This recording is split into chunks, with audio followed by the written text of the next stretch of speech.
Slams question bank series specially for रीनीट 2026। तो ये मेरा पार्ट 3 है, रेस्पायरेशन इन एनिमल्स। ठीक है, तो अपना पहला क्वेश्चन है carbon monoxide poisoning primarily affect.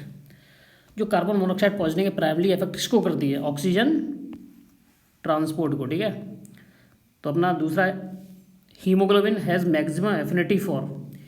Haemoglobin की मैक्सिमम एफिनिटी किसके साथ होती है? कार्बन मोनोऑक्साइड के साथ होती है। ठीक है, normal expiration is mainly due to, जो नॉर्मल एक्सपायरेशन है वो किसकी वजह से होता है?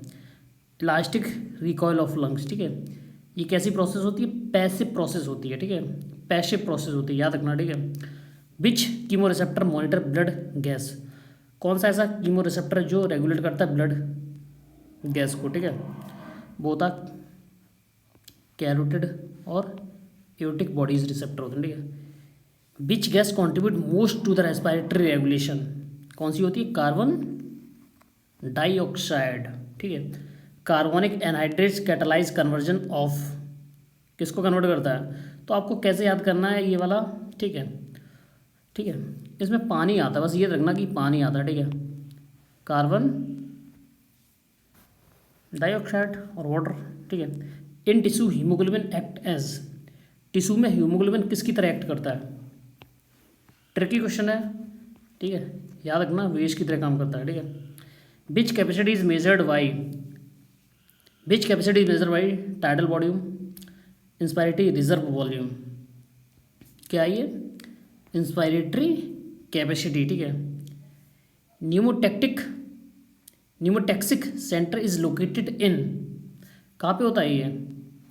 पॉन्स में। ठीक है, बोर इफेक्ट फैसिलेट, क्या करता है ये?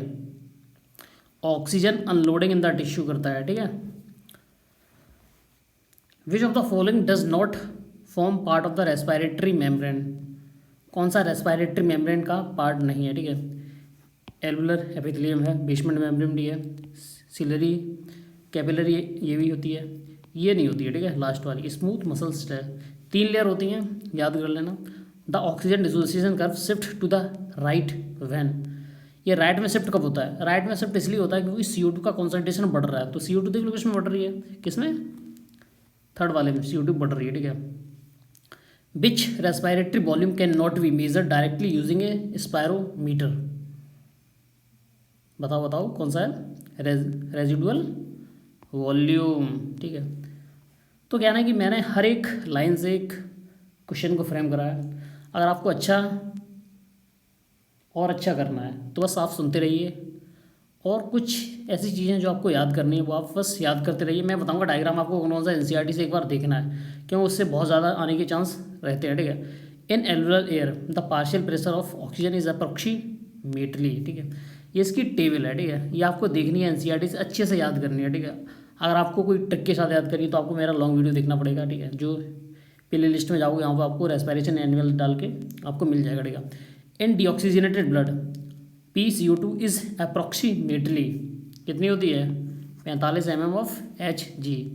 The chloride shift occur mainly due to, किसकी वजह से होता है ये मेंटेन करता है आयनिक बैलेंस को। ठीक है, याद रखना। ठीक है, which condition cause maximum oxygen unloading, कौन सा होगा? हाई टेम्परेचर और हाई CO2, pH कम होता है, याद रखना। ठीक है, the inspiratory centre is present in, inspiratory centre कहाँ पे प्रेजेंट होता है? कितनी बार पढ़ा है मैंने? Medulla oblongata. Which factor has the greatest effect on respiratory rhythm, कौन सा करता है? Carbon dioxide concentration. ठीक है, बहुत अच्छे अच्छे सवाल हैं, बस आपको समझना है। और NCERT कहाँ से क्वेश्चन फ्रेम हो सकता है बस आपको ये पता चल जाएगा इस सीरीज़ के बाद। ठीक है, maximum oxygen transport occurs in the form of, किसके फॉर्म में होती है? Oxy haemoglobin. Functional residual capacity equal, ये किसके बराबर होती है? एक्सपायरेटरी रिजर्व वॉल्यूम और रेजिडुअल वॉल्यूम के बराबर होती है। ठीक है, इंस्पायरेटरी कैपेसिटी इक्वल टू, ये तो बच्चे बच्चे को पता होना चाहिए भाई, ये पूरी टेबल आपको बहुत अच्छे से आनी चाहिए। ठीक है, जो NCERT में दी है। वाइटल कैपेसिटीज, वाइटल कैपेसिटी क्या होती है? ठीक है, इसमें सब आ जाता है, टाइडल वॉल्यूम भी आ जाता है, इंस्पायरेटरी रिजर्व वॉल्यूम भी आ जाता है, एक्सपायरेटरी रिजर्व वॉल्यूम भी आ जाता है। During vigorous exercise breathing rate increase mainly because क्यों बढ़ता है? क्योंकि मेरी बॉडी में या मसल्स में CO2 की कॉन्सेंट्रेशन बढ़ जाती है, मतलब टिश्यू में CO2 की कॉन्सेंट्रेशन बढ़ गई है, तो हम ब्रीथिंग को बहुत जल्दी फास्ट करेंगे, ठीक है। Which statement is correct regarding haemoglobin? कौन सा स्टेटमेंट करेक्ट है हीमोग्लोबिन के हिसाब से, ठीक है। 1 haemoglobin molecule bind to 2 oxygen molecule किससे करता है? 8 एटम होते हैं और 4 ऑक्सीजन के मॉलिक्यूल होते हैं, तो ये हो गया इसका वी ऑप्शन, ठीक है। वाइटल कैपेसिटी क्या है, ठीक है। ये क्वेश्चन फिर से रिपीट हो गया है, ठीक है। During vigorous exercise breathing value, ये भी क्वेश्चन रिपीट हो गया दोबारा, ठीक है। Which statement is correct regarding haemoglobin?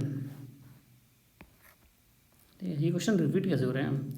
हाँ, अभी नया क्वेश्चन आया। The respiratory question of fat is approximately, क्या होता है? फैट का 0.7 होता है, कार्बोहाइड्रेट का 1 होता है, और जो ऑर्गेनिक कंपाउंड होते हैं, ऑर्गेनिक एसिड होते हैं, उनका मोर देन 1 होता है, ठीक है। The normal total lung capacity of adult is about, कितनी होती है भाई? अप्रॉक्सीमेटली, इसका ट्रिक क्या था? सबसे ज़्यादा होती है इसकी, ठीक है, 6000 के ml होती है। Which of the following is the strongest respiratory stimulants? कौन सा सबसे ज़्यादा स्ट्रॉन्गेस्ट कौन सा होता है? CO2 की कॉन्सेंट्रेशन भाई, ये सबसे ज़्यादा होता है, ठीक है। The हेल्डन effect is associated with, हेल्डन effect किससे एसोसिएटेड है? CO2 की कॉन्सेंट्रेशन, भाई ये तो टिप्स में होने चाहिए ये सवाल, ठीक है। According to NCERT the average respiratory surface area available for the gas exchange human being is approximately कितना होता है?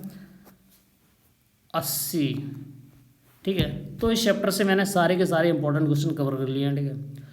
अगर कुछ छूट रहा है तो आप मेरे को DM करिए। वैसे मोस्ट ऑफ द टाइम मैंने सारे के सारे नए क्वेश्चन फ्रेम करे हैं, ठीक है। अगर आप PYQ कर रहे हैं तो आप जो चीज़ें बची हैं ना, वो आप वहाँ से कवर कर लोगे। Thank you guys, thank you.